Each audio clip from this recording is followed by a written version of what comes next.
Hey lovely viewers, today we will talk about 6 stages of INFJ Door Slam. You know, there is no official definition of the INFJ Door Slam in the Myers-Briggs theory. However, it's a phenomenon that every single INFJ on this planet has experienced. INFJs take this extreme step when they're repeatedly pushed to the edge, thereby forcing them to claim back their lost self-respect and dignity by holding on to the power to decide which people they want to let in their lives. Let's start our exploration.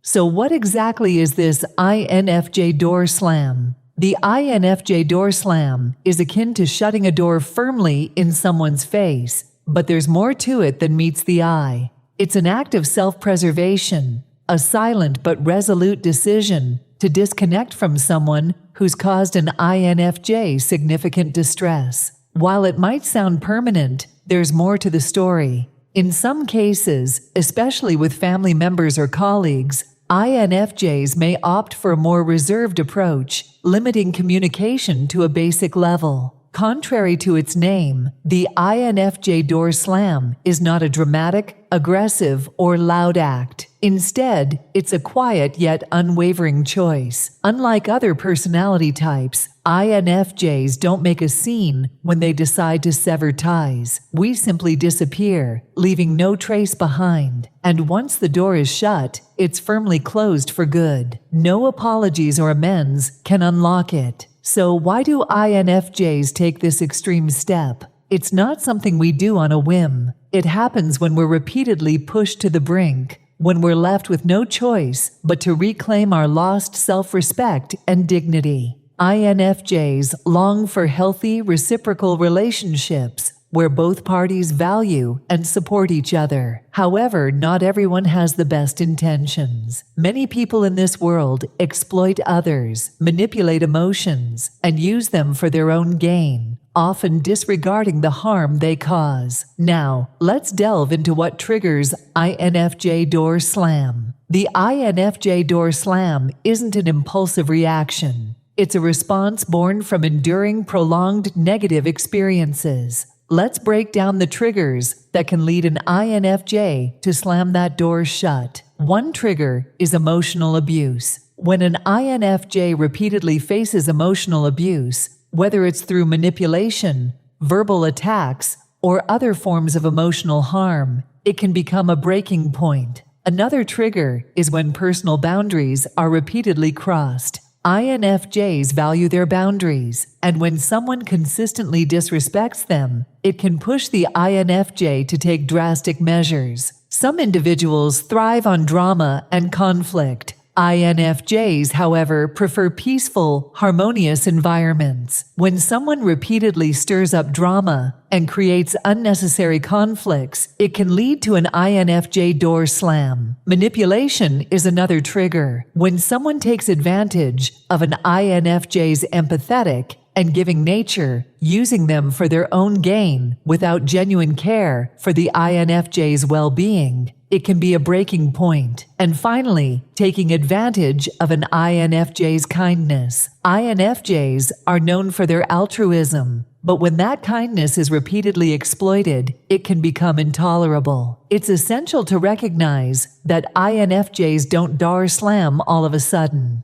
It takes a lot of time for them to finally take this decision when they have endured a lot of toxicity, dishonor, and disrespect. Here are the 6 stages an INFJ went through to finally reach the peak. Stage 1. The source of conflict. At this stage, INFJs often find themselves grappling with a profound sense of frustration. Why? Because they're in a situation where they're not receiving the same level of treatment they give to others. Now, where does the conflict come from? Well, it's rooted in toxic behavior from others. You see, INFJs are naturally empathetic and nurturing. They genuinely care about the well-being of those around them. They go above and beyond to help others. But sometimes, these very qualities can be misconstrued. INFJ's genuine desire to support others can inadvertently lead to them being taken advantage of. Toxic individuals might exploit this kindness, viewing it as an opportunity to serve their own interests, creating a toxic cycle of give and take. What's crucial to understand is that this stage marks the beginning of the internal conflict for INFJs. They're torn between their empathetic nature, which compels them to help,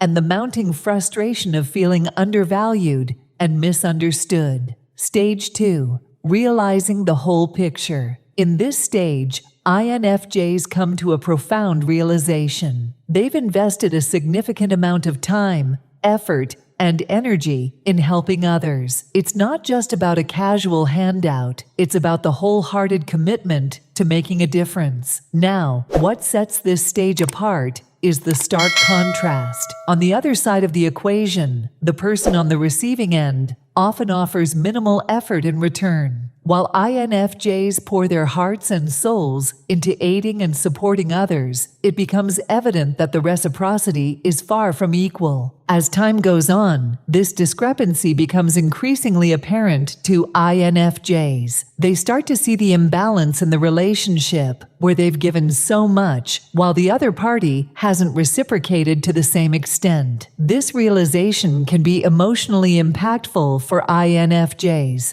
It's not just about acknowledging the imbalance, it's also about recognizing the emotional toll it takes. It becomes a turning point in the INFJ Door Slam process, where they begin to question whether this is the type of relationship they want to maintain. Stage 3. Attempts to normalize the imbalance. At this stage, you'll often find INFJs adapting their approach. They may develop passive-aggressive behavior as they attempt to cope with the growing imbalance in the relationship. This behavior can be a way to express their discontent indirectly. However, one key aspect of Stage 3 is the INFJ's reluctance to confront the other person directly. It's not because they lack the ability to express themselves, but rather because INFJs are compassionate individuals who avoid causing offense or deep hurt to others. In many cases, this reluctance stems from the INFJ's inner desire to avoid creating bad experiences for those around them. They are often driven by the parent-fey aspect of their personality, which seeks to protect others from unnecessary pain and suffering. This stage marks a unique internal struggle within INFJs. They find themselves caught between their need to address the imbalance and their genuine concern for others' well-being. This stage can be emotionally taxing as they navigate this complex terrain. Stage 4. Avoidance in a healthy manner. By this stage,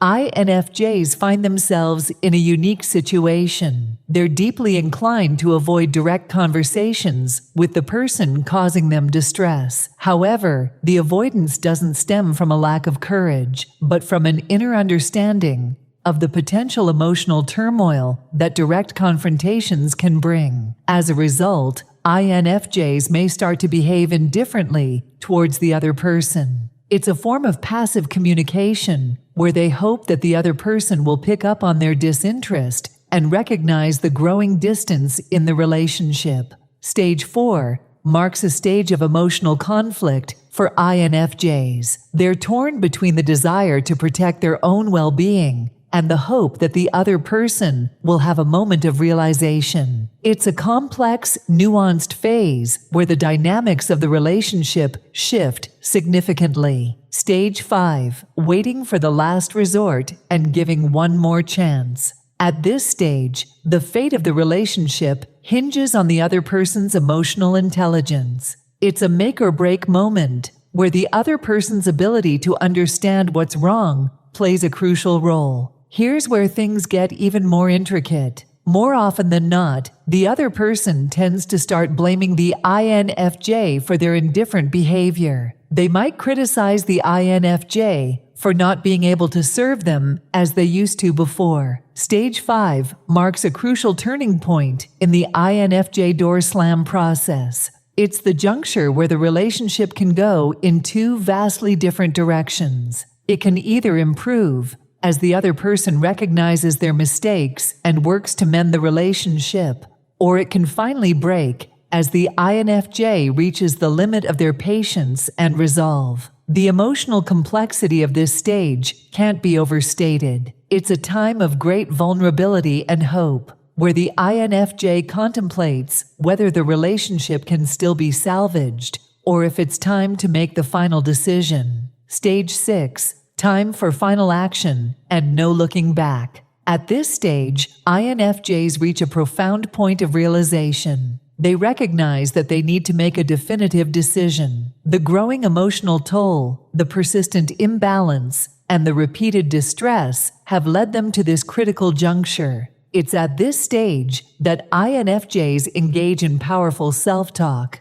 They assert their self-worth and resolve to move forward. They remind themselves of their inherent value and dignity. And then comes the INFJ Door Slam, a final, decisive action. INFJs remove all traces of the person from their life. Contact information, pictures, gifts, items, and any other reminders. It's a symbolic and concrete act that signifies the end of that chapter. One of the defining aspects of this stage is its irrevocable nature. Once the INFJ Door Slam is enacted, there's no looking back. The door that's been firmly closed remains sealed. And there you have it. If you found this exploration enlightening, don't forget to hit that like button and subscribe. We've journeyed through a captivating process together, and there's much more to discover on this channel.